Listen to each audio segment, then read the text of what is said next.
Friends, welcome to my channel. તો આજે હું તમારા માટે લઈને આવી છું વસાણાનો રાજા કહી શકાય એવા કાટલા પાકની રેસીપી, અથવા તો આપણે એને કાટલાના લાડવા પણ કહીએ છીએ. તો એના માટે અહીં મેં ઘઉંનો કરકરો લોટ, જે આપણે લાડવાનો અથવા તો ભાખરીનો દળાવતા હોય એ ટાઈપનો ઘઉંનો લોટ છે, એ 500 ગ્રામ લઈ લીધો છે. 500 ગ્રામ છે એ દેશી ઘી લેવાનું છે, અને 400 ગ્રામ જેટલો દેશી ગોળ લેવાનો છે. 150 ગ્રામ જેટલા કાજુ અને બદામ બંને થઈને લેશું. 50 ગ્રામ જેટલું કોપરાનું જાડું ખમણ લીધું છે, અને 20 ગ્રામ સાકરની કટકી લીધી છે. તો એ તમારે ન લેવી હોય તો એને સ્કીપ કરી દો. અને કાટલા પાવડર, જે અમારે અહીંયા કાદરવોરાનો મળે છે, ત્યાંથી મેં કાટલા પાક માટેનો જે કાટલા પાવડર છે એ લીધો છે, અને એ 3 ટેબલ સ્પૂન લેશું. તો સૌ પ્રથમ આપણે એક પેનમાં થોડું અમથું ઘી લઈ અને એમાં આપણે ગુંદ છે એ તળી લેવાનો છે. અત્યારે આપણે બધું ઘી એમાં એડ નહીં કરીએ, થોડું ઘી એડ કરી અને આ રીતે ગુંદ છે એ કાચો ન રહે એ રીતે આપણે એને તળી લેશું. તમે ગુંદ કણી લેતા હોય તો એને બહુ વાર નહીં લાગે, પણ આ થોડો મોટો ગુંદ છે તો એને થોડી એવી તળાતા વાર લાગશે, અને ધ્યાન રાખી અને આપણે તળીશું, જેથી અંદરથી કાચો ન રહે. અને જો ગુંદ છે એ તળાતા કાચો રહેશે તો ખાવામાં એ દાંતમાં ચોટશે અને સારો નહીં લાગે. તો એ વાતનું ખાસ ધ્યાન રાખજો. તો આ રીતે બધો ગુંદ છે એ તળી લેશું, અને ગુંદની ક્વોન્ટિટી તમે વધારે ઓછી પણ લઈ શકો છો. હવે ત્યારબાદ એમાં કાજુ અને બદામને થોડી વાર માટે આપણે સાંતળી લેશું. આ રીતે થોડી વાર કરશું ને તો એકદમ જ સરસ એનો ટેસ્ટ છે એ કાટલા પાકમાં આવતો હોય છે. તમે તળિયા વગર પણ કાચા સ્લાઈસ કરી અને લઈ શકો છો, પણ આ રીતે લેવાથી ખૂબ જ ટેસ્ટી કાટલા પાક છે એ બનતો હોય છે. અને કાટલા પાક છે એ તો બહેનોને ખાસ કરીને જ્યારે ડિલિવરી બાદ આપવામાં આવતો હોય છે, અને ખૂબ જ એવું ગુણકારી આ વસાણું છે એ બનતું હોય છે. હવે ત્યારબાદ આપણે એમાં થોડું ઘી જે વધ્યું હતું એ એડ કરી દઈશું, અને એમાં લોટને સારી રીતે મિક્સ કરી અને શેકી લેવાનો છે. જો ઘીની આપણને જરૂર પડશે તો ઉપરથી આપણે થોડું ઘી ફરીથી પણ એડ કરીશું, પણ પહેલાં આ રીતે ચલાવતા જઈશું, જેથી ઘી છે એ થોડું મેલ્ટ થશે એટલે ખ્યાલ આવી જશે. એકદમ સરળ રીતે થોડો ચમચો કે આપણે તાવીથો ફરી શકે એ રીતે ઘી છે એ આપણે અંદર એડ કરવાનું છે. તો અત્યારે થોડું એવું ઘી ફરીથી મેં એડ કરી દીધું છે. આપણે ગુંદ અને ડ્રાયફ્રૂટ તળીએ છીએ એટલે થોડું એવું ઘી ઉપરથી ફરીથી એડ કરવું જરૂરી છે. તો આ રીતે ઇઝીલી તમારો જે તાવીથો છે એ આ રીતે ફરી શકે એટલું એનું બેટર છે એ ઘટ છે એ રાખવાનું હોય છે. અને થોડું એવું જેમ જેમ લોટ શેકાશે તેમ તેમ કલર પણ એનો ચેન્જ થશે, અને એમાંથી ઘી પણ સરસ છૂટું પડતું હોય છે. તો 500 ગ્રામ લોટ લીધો હોય તો 500 ગ્રામ ઘી છે એ ઇનફ થઈ જતું હોય છે. તમે 250 લોટ લ્યો તો એની સામે 250 ઘી છે એ જોતું હોય છે. અને ગોળની ક્વોન્ટિટી છે એ તમે તમારી રીતે વધારે ઓછી પણ કરી શકો છો. અત્યારે હું એમાં કટકી સાકર એડ કરવાની છું, એથી મેં 400 ગ્રામ છે એ ગોળ લીધો છે. અને જો તમે કટકી સાકર ન નાખવી હોય અને એને સ્કીપ કરી દો તો 450 ગ્રામ ગોળ પણ તમે લઈ શકો છો. આ રીતે સતત ચલાવતા એને લો ટુ મીડિયમ ફ્લેમ આપણે એને શેકી લેવાનો છે. અને અંદાજિત આટલો લોટ છે એ શેકાતા મને 20થી 30 મિનિટ જેટલો સમય લાગી ગયો છે. અને તમે જોઈ શકો છો આ રીતે તાવીથામાંથી ઇઝીલી લોટ આ રીતે પડી જાય તો આપણો લોટ છે સરસ શેકાઈ ગયો છે.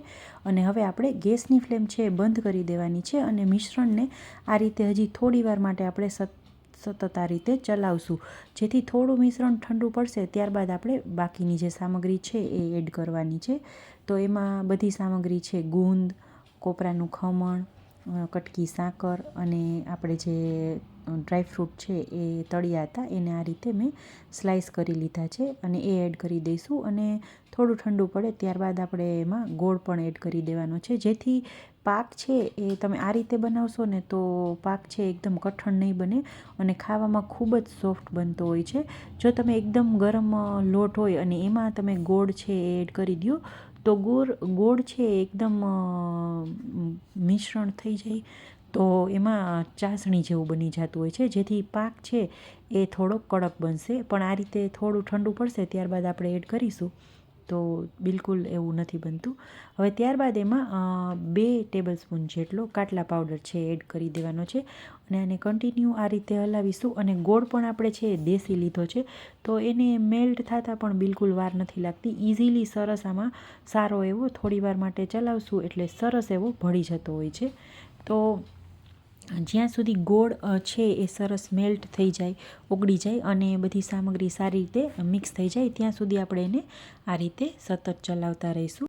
મેં આના પહેલાં પણ કાટલા પાકનો વિડીયો છે એ યુટ્યુબ પર અપલોડ કરેલો છે, પણ એમાં થોડો બ્લર આવે છે, જેથી મને ઘણા મારા રિલેટિવ્સ છે એમને પણ કીધું કે તમે ફરીથી કાટલા પાકની રેસિપી છે એ યુટ્યુબ પર શેર કરો. એટલા માટે મેં ફરીથી કાટલા પાકનો વિડીયો છે એ આ રીતે તમારી સાથે શેર કર્યો છે.